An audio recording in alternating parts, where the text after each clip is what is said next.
त्रिया चरित्र एक कहानी मुंशी प्रेमचंद्र जी द्वारा कही गई है।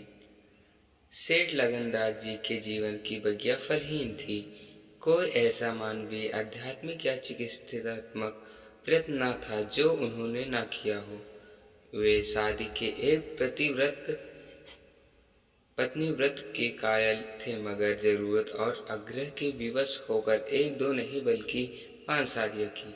यहाँ तक कि उम्र के 40 साल गुजर गए और अंधेरे घर में उजाला ना हुआ। बेचारे बहुत रंजीदा रहते।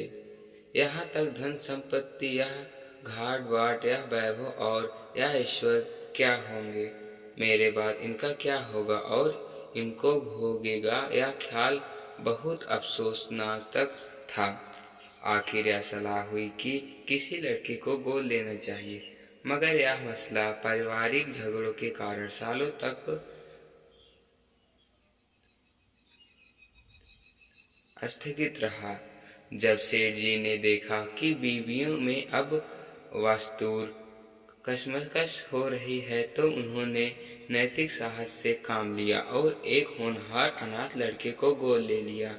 उसका नाम रखा गया मदन दास। उसकी उम्र 5-6 साल से ज्यादा नहीं थी। बालाका जहीन और तबीयतदार, मगर औरत सब कुछ कर सकती है। दूसरे के बच्चे को अपना नहीं समझ सकती। यह तो 5 औरतों का साझा था। अगर एक उसे प्यार करती तो बाकी 4 औरतों का फर्ज था कि उससे नफरत करें। हाँ सेठ जी इसके साथ बिल्कुल अपने लड़के की सी मोहब्बत करते थे। पढ़ने को मास्टर रखे, सवारी के लिए घोड़े, रसाई ख्याल में आदमी, रंग का सामान और मुहैया था। गाना सीखने का लड़के के शौक किया तो उसका भी इंतजाम हो गया। गरज जब मगनदास जवानी पर पहुंचा तो रसाई शानज दिलचस्पियों में उसका कमाल हासिल था। उसका गाना सुनकर उस्ताद लोग कानों पर हाथ रखते। साहसवार ऐसा कि दौड़ते हुए घोड़े पर सवार हो जाता। ढील ढोल शक्ल सूरत और उसका सा अलबेला जवान दिल्ली में कम होगा। शादी का मसला पेश हुआ। नागपुर के करोड़पति शेर माखनलाल बहुत लहराए हुए थे। उनकी लड़की से शादी हो गई। धूमधाम का जिक्र किया जाए तो किस्सा वियोग की रात में लंबी हो जाए। माखनलाल का उसी शादी की दीवाला निकला गया। इस वक्त मदन दास जे ईर्ष्या के योग आदमी और कौन होगा।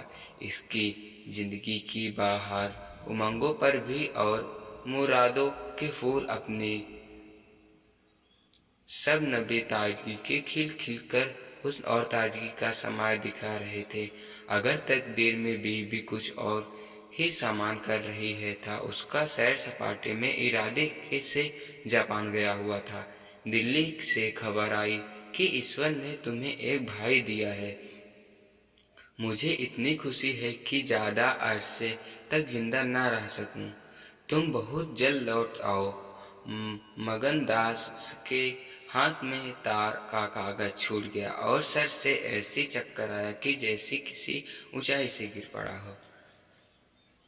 मगनदास का किताबी ज्ञान बहुत कम था, मगन स्वभाव की सज्जनता से वह खाली हाथ न था। हाथों की उदारता ने जो समृद्धि का वरदान है, हृदय को भी उदार बना दिया। उसे घटनाओं के इस काया पलट से दुख तो जरूर था, आखिर इंसान ही था, मगर उसे धीरज से काम लिया और एक आशा और भय की मिली जुली हालत में देश को रवाना हुआ। रात का वक्त था। जब अपने दरवाजे पर पहुंचा तो नाच गाने की महफिल सजी देखी। उसके कदम आगे ना बढ़े।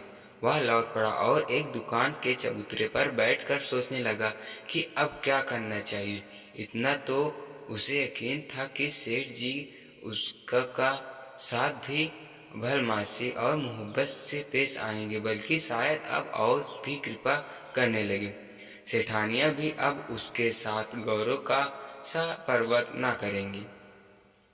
मुमकिन है मझली बहू, जो इस बच्चे की खुशनसीब माँ थी, उससे दूर दूर रहे, मगर बाकी चारों सेठानियों की तरफ से सेवा सत्कार में कोई शक नहीं था। उनकी राह से वह वफादार उठा सकता था। उसके स्वाभिमान ने यह गवारा था कि जिस घर की मालकिन है हैसियत से रखता है, उसी घर में अब एक आश्रित और हैसियत से जिंदा बरस करे। उसने फैसला कर लिया कि सब यहाँ रहना नामुमकिन है, ना मसला हल, मगर जाऊँ कहाँ। ना कोई ऐसा फन सीखा, ना कोई ऐसा इल्म हासिल किया जिससे रोजी कमाने की सूरत पैदा होती। रसायना दिलचस्पी उसकी वक्त तक केंद्र निगाह से देखी जाती है, जब तक कि वे रसोई घर के आभूषणों सके जीविका बन के सम्मान के पद से गिरा जाती है। अपनी रोजी हासिल करना तो उसके लिए कोई ऐसा मुश्किल काम न था। किसी सेठ साहूकार के यहाँ मुनीम बन सकता था, किसी कारखाने की तरफ से एजेंट हो सकता था, मगर उसके कंधे पर एक भारी जुआ रखा हुआ था। उससे क्या करें? एक बड़े सेठ की लड़की जिसने लाड प्यार से परवरिश पाई, उससे यह कंगाली की तकलीफें क्योंकि झेली जाएंगी? क्या माखनलाल की लाडली बेटी ऐसे आदमी के साथ रहना पसंद करेगी जिसे रात की रोटी का भी ठिकाना नहीं? मगर इस फिक्र में अपनी जान क्यों खपाऊं? मैं अपनी मर्जी से शादी नहीं की। मैं बराबर इनकार करता रहा। सेठ जी ने जबरदस्ती मेरे पैरों में बड़ी डाली है, अब वही इसके जिम्मेदार है, मुझे से कोई वास्ता नहीं। लेकिन जब उसने दोबारा डंडे दिल के मामले पर गौर किया तो बचाव की कोई सूरत नजर न आई। आखिरकार उसने यह फैसला किया कि पहले नागपुर चलूं, जरा उन महारानियों के तौर तरीके को देखूं, बाहर ही बाहर उनके स्वभाव की मिजाज की जांच करूं। उस वक्त तय करूंगा कि मुझे क्या करना चाहिए। अगर रसाई की बू उनके दिमाग में निकल गई तो, और मेरे साथ सूखी रोटियां खाना उन्हें मंजूर है, तो इससे अच्छा फिर और क्या। लेकिन अगर वह अमीरी ठाट बाट के हाथों बिकी हुई है तो मेरे लिए रास्ता साफ है। फिर मैं और दुनिया का गम ऐसी जगह जाऊंगा जहाँ की परिचित और सूरत अपने भी ना दिखाई दे। गरीबी की जिल्लत नहीं रखती। अगर अजनबियों में जिंदगी बरस की जाए, यह जानने पहचानने वालों की तनकियाँ और कन बातियों हैं जो गरीबी को नियंत्रण बना सकती हैं। यह इस तरह दिल की जिंदगी का नुस्खा बनाकर मगनदास अपनी मर्यादा हिम्मत के भरोसे पर नागपुर की तरफ चला।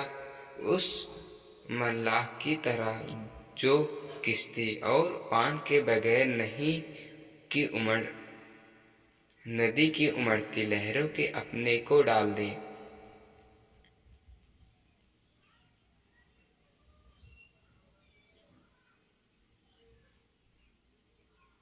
शाम के वक्त सेठ माखनलाल के सुंदर बगीचे की सूरज की पीली किरणें मुरझाए हुए फूल के गले मिलकर विदा हो रही थी। बाग के बगीचे में एक पक्का कुआं था और एक मौलसेरी का पेड़। कुएं के मुंह पर अंधेरे की नीली सी नकाब थी, पेड़ के सिर पर रोशनी की सुनहरी चादर। इसी समय एक नौजवान थका मांदा कुएं पर आया और लोटे से पानी भरकर पीने लगा। जगत पर बैठ गया। मालकिन ने पूछा, कहाँ जाओगे? मगनदास ने जवाब दिया, जातना तो था बहुत दूर, मगर यहीं रात हो गई। यहाँ कहीं ठहरने का ठिकाना मिल जाएगा?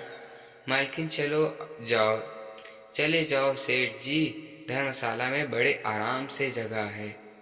मगनदास, धर्मशाला में तो मुझे ठहरने का कभी संयोग नहीं हुआ। कोई हर्जा ना हो तो यहीं पड़ा रहूं। यहाँ कोई रात तो रहता है? मालकिन, भाई है। भाई, मैं यहाँ ठहरने को ना कहूँगी। यह बाई जी की बैठक है, झरोखे में बैठकर सैर किया करती हैं। कहीं देखभाल ले तो सिर के एक बाल भी न रहे। मगनदास बाई जी कौन? मालकिन, यही सेठ जी की बेटी इंदिराबाई। मगनदास, यह गजरे उन्हीं के लिए बन रही हैं क्यों? मालकिन, हाँ, और सेठ जी यहाँ है कि कौन फूल के गहने बहुत पसंद करती हैं। मगनदास, शौकीन औरत मालूम होती हैं। मालकिन, भाई यही तो बड़े आदमियों की बातें हैं, वे शौक न करें तो हमारा तुम्हारा निकाह कैसे हो। धन और हैं किसी के लिए अकेली जान पर 10 लौंडिया हैं। सुनी करती थी, भगवान आदमी का हर भूत जोतता है। वह अपनी आंखों देखा, आप ही आप पंगा चलने लगे, आप सारे घर के दिन का सा उजाला हो जाए। तुम झूठ समझते होंगे मगर मैं आंखों देखी बात कहती हूँ। उस गर्व की चेतना के साथ जो किसी नादान आदमी के सामने अपनी जानकारी के बयान करते में होता तो बूढ़ी मालकिन अपनी सर्वज्ञता का प्रदर्शन करने लगी। मगनदास ने उकसाया होगा, बड़े भाई आदमी की बातें निराली होती हैं, लक्ष्मी के बस में सब कुछ है मगर अकेली जान पर 10 लौंडिया समझ में नहीं आता। मालकिन ने बुढ़ापे में चिड़चिड़ेपन से जवाब दिया, तुम्हारी झपट मोटी हो तो कोई क्या करे, कोई पान लगाती है, कोई पंखा झाड़ती है, कोई कपड़े पहनाती है। 2000 रुपए में तो सेज गाड़ी आई थी, चाहो तुम मुंह देख लो, उस पर हवा खाने जाती है। एक बंगाली गाना बजाना सिखाती है, मैम पढ़ाने आती हैं, शास्त्री जी संस्कृति पढ़ाते हैं, कागज पर ऐसी मूर्त बनाती है, अब बोली और अब बोली, दिन की रानी है बेचारी। एक भाग फूट गए। दिल्ली के सेठ लगनदास के गोद लिए हुए लड़के से ब्याह हुआ था मगर राम जी की लीला अस्तर बरस गए। मुर्दे को लड़का दिया और पति योग्यता। जब यह सुनवाई आई तो उसे बहुत उदास रहती थी। एक दिन रोती थी, मेरे सामने की बात है, बाप ने देख लिया। समझने लगे लड़की को बहुत चाहते हैं, सुनती हूँ दामाद को यही बुलाकर रखेंगे। नारायण करे मेरी रानी दूधो नहाए पूतो फले। माली मर गया था, उन्होंने अड़ ना ली होती तो घर के टुकड़े मांगती। मगनदास ने एक ठंडी सांस ली, बेहद, और अब यहाँ से अपनी इज्जत और अबरू लिए हुए चल दो, यहाँ मेरे निगाह ना होगा। इंदिरा रसाई जादी ने तुम्हें एक काबिल नहीं हो तो उसके शौक बन सकोगे। मलकिन से बोला तो धर्मशाला में जाता हूँ, यहाँ वहाँ खाट वाट मिल जाती हैं कि नहीं, मगर रात को तो काटनी है, किसी तरह कट ही जाएगी। रसोई के लिए माखन गद्दे चाहिए, हम मजदूरों के लिए पुआल ही बहुत है यहाँ, कहकर उसने लुटिया उठाई, डंडा संभाला और दर्द भरे दिल के एक तरफ चल दिया। उस वक्त इंदिरा अपने झरोखे पर बैठी हुई इन दोनों की बातें सुन रही थी। कैसे संयोग की स्त्रियां को स्वर्ग की सब सिद्धियां प्राप्त है और उनका पति आवारों की तरह मारा मारा फिर रहा है, उससे रात काटने की ठिकाना नहीं है। मगनदास निराश विचारों में डूबा हुआ शहर से बाहर निकला आया और सराय को ठहरने को सिर्फ इसलिए मशहूर थी कि वहाँ शराब की दुकान थी।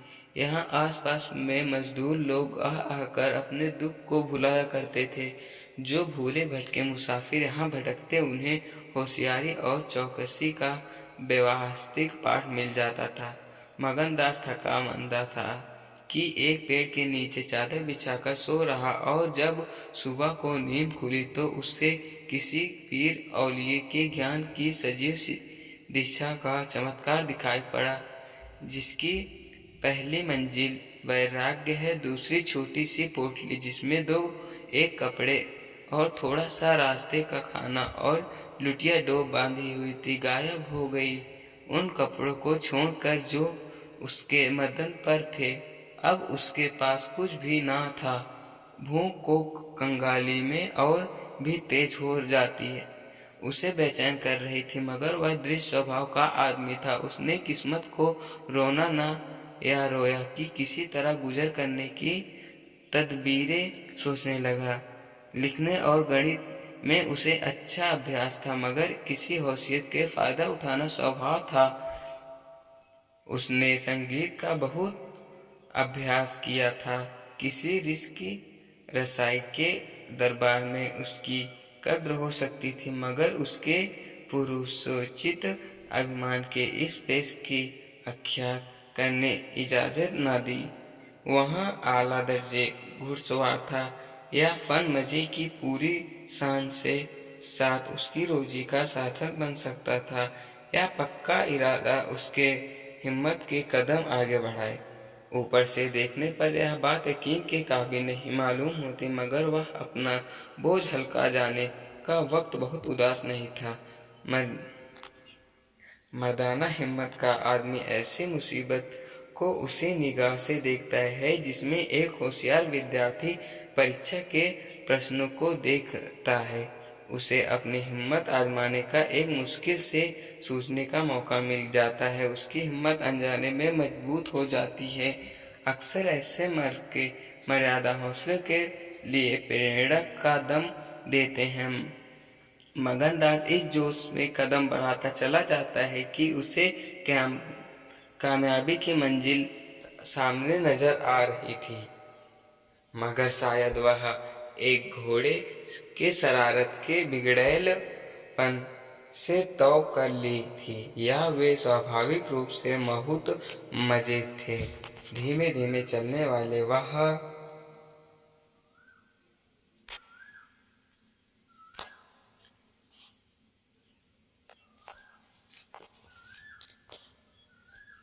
जिस गांव में जाता निराश को उकसाने वाला जवाब पाता। आखिरकार शाम के वक्त जब सूरत अपनी आखिरी मंजिल पर पहुंचा था, उसकी कठिन मंजिल तमाम हुई। नगर घाट के ठाकुर अटल सिंह ने उसकी चिंता को समाप्त किया। यह एक बड़ा गांव था। पक्के मकान बहुत थे, मगर उनमें प्रेरणात्मक आबाद थी। कई साल पहले प्लेग ने आबादी के बड़े हिस्से का क्षण संसार को उठाकर स्वर्ग में पहुंचा दिया।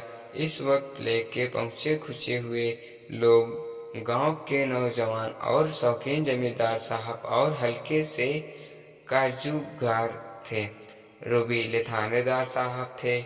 उनकी मिली जुली कोशिशों के गांव में सतयुग का राज था। धन दौलत के लोग जानकर अनजान समझते थे, उसे गुनाह की तरह छुपाते थे। घर घर में रुपए रहते हुए लोग कर्ज ले लेकर खाते और फटे हालतों की तरह रहते। इसी से में निभा था। काजल की कोठरी भी सफेद कपड़े पहनकर उन पर धब्बा लगाना था। हुकूमत और जबरदस्ती का बाजार गर्म था। अहीरों के यहाँ आजन के मिले भी दूध ना था। थाने में दूध की नदी बहती थी। मवेशी खाने में मुहर्रम दूध की कुल्लियां करते हैं। इसकी अंधेरे नगरी का मगनदास ने अपना घर बनाया। ठाकुर साहब ने असाधारण उदारता से काम लेकर उसे सहने में लिए एक मकान भी दे दिया। वो केवल बहुत व्यापक अर्थों में मकान कहा जाता था। इसी झोपड़ी में वह वक्त हफ्ते से जिंदगी दिन काट रहा था। उसका चेहरा जर्द से कपड़ों मैल हो रहे थे, मगर ऐसे मामूल होता उसका बातों की अनुभूति की नहीं रही जिंदगी में। मगर जितनी रुखसता गाई है, हिम्मत और हौसला मुश्किल को आसान कर सकते हैं, आंधी और तूफान बचा सकते हैं, मगर चेहरे को खिला सकना असमर्थ के बाहर है। टूटी हुई नाव पर बैठकर मल्हार गाना हिम्मत का काम नहीं, हिमाकत का काम है।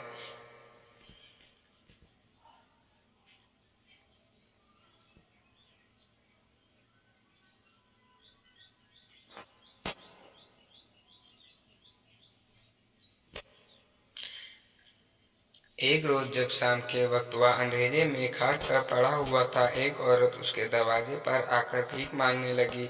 मगन दास का आवाज पर चीज जान पड़ी। बाहर आकर देखा तो चंपा मालिनी की कपड़े तार तार मुसीबत की रोती हुई तस्वीर। बोला, मालकिन तुम्हारी यह हालत है, मुझे पहचानती हो? मालकिन मैं चौसा का देख कर पहचान गई। रोक कर बोला, बेटा अब बताओ, मेरा यह ठिकाना लगेगा? तुमने मेरा बना बनाया घर उजाड़ दिया ना। उसी दिन तुमसे बात करते ने मुझे यह विपत पड़ी। बाई मुझे बैठ देख लिया, बातें भी सुनी।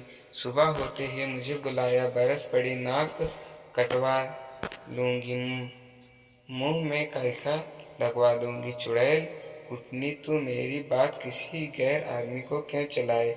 तू दूसरे में मेरी चर्चा करे। वह क्या तेरा दामाद था जो तू उससे मेरा दुखड़ा रोती थी?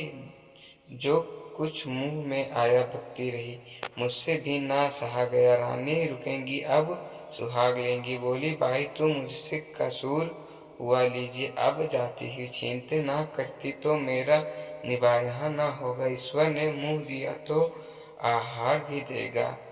4 घर से मांगूंगी तो पेट को हो जाएगा। उस छोकरी ने मुझे खड़े खड़े निकलवा दिया। बताओ, मैं तुमसे उसकी कौन सी शिकायत की थी? उसने क्या चर्चा की थी? मैं तो उसका बखान कर रही थी, मगर बड़े आदमियों का गुस्सा भी बड़ा होता है। अब बताओ, मैं किसकी होकर रहूं? आज दिन किसी तरह टुकड़े मांगते हो गए। एक भतीजे उन्हीं ने रौड़िया के नौकर को उसी दिन भी निकाल दिया। तुम्हारी बदौलत जो कभी न किया था वह करना पड़ा है। तुम्हें कहाँ का दोष लगाऊं? किस्मत में जो कुछ लिखा था देखना पड़ा। मगन दास सन्नाटे में आ गया। आह, मिजाज का यह हाल है। घमंड या शान मालकिन इस दिलाया उसके पास। अगर दौलत होती तो फिक्र न करो, मेरे घर में आराम से रहो। मेरे भी नहीं होता। सच कहो तुम तुम्हारी तरह एक औरत की तलाश थी। अच्छा हुआ तुम आ गए। मालकिन के आंचल फैलाकर असीम आशीर्वाद दिया। बेटा तुम जुग जुग जियो, बड़ी उम्र हो। यहाँ कोई घर मिले तो मुझे दिलवा दो, मैं यहाँ रहूंगी। मेरी भतीजी कहाँ जाएगी? वह बेचारी शहर में किसके आश्रय रहेगी? मगनलाल के खून में जोश आया। उससे स्वाभाविक की और चोट लगी। उस पर एक आफत, मेरे भाई इसकी आवारागर्दी का जिम्मेदार मैं हूँ। बोला कि हर जाना हो तो उसे भी यहीं ले आओ। मैं दिन को यहाँ बहुत रहता हूँ, रात को बाहर चारपाई डालकर पड़ा रहूंगा। मेरी वजह से तुम लोग को तकलीफ ना होगी। यहाँ दूसरा मकान मिलना मुश्किल है, यही झोपड़ी बड़ी मुश्किल से मिला। यह अंधेरी नगरी है, जब तुम्हारा सुभाता कहीं लग जाए तो चली जाना। मगन दास को यह मालूम था कि हजरत इश्क उसकी जबान पर बैठे हुए उससे यह बात कहलाकर उसे यह ठीक है इश्क पहले मसहूक के दिल में पैदा करती थी।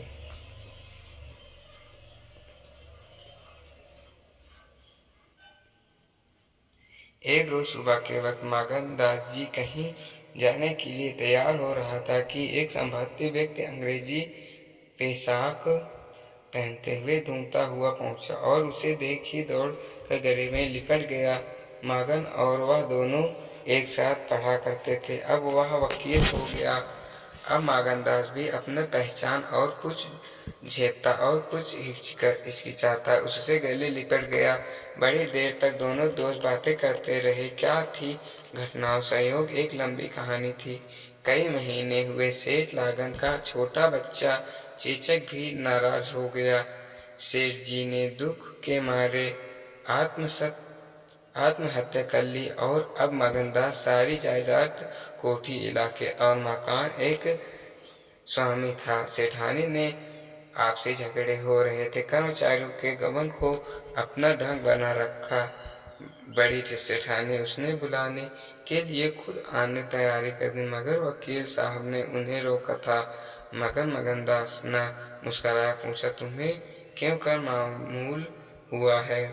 यह हूँ वकील साहब। मैं फरमाया, महीने भर तुम्हारी झोंट में से माखनलाल ने आता पाता बुलाया, तुम दिल्ली पहुँचो और मैंने अपने महीने भर की बिल पेश किया। रामभा अधीर हो रही थी। यह कोने और इसमें क्या बातें हो रही थी।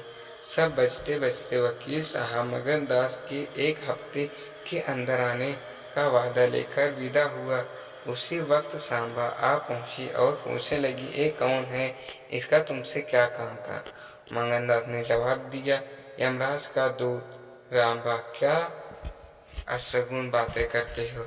मगन, नहीं नहीं रामबा, यह अशगुन नहीं है, यह सचमुच मेरी मौत का दूत था। मेरी खुशियों के बाग के दौरान वाला, मेरी हरी भरी खेती को उजाड़ने वाला रामबा, मैंने तुम्हारे से सा। तो दोस्तों, मैं आशा करता हूँ कि आपको हमारी ये कहानी पसंद आई होगी। अगर ये कहानी आपको पसंद आई हो तो हमारी वीडियो को लाइक करें, और हाँ, अगर आप हमारे चैनल पर नए हैं तो चैनल को सब्सक्राइब करें, ताकि आने वाले समय में ऐसे ही कहानियाँ आपके लिए लाता रहूँगा। तो धन्यवाद दोस्तों, मिलते हैं दूसरी कहानी में।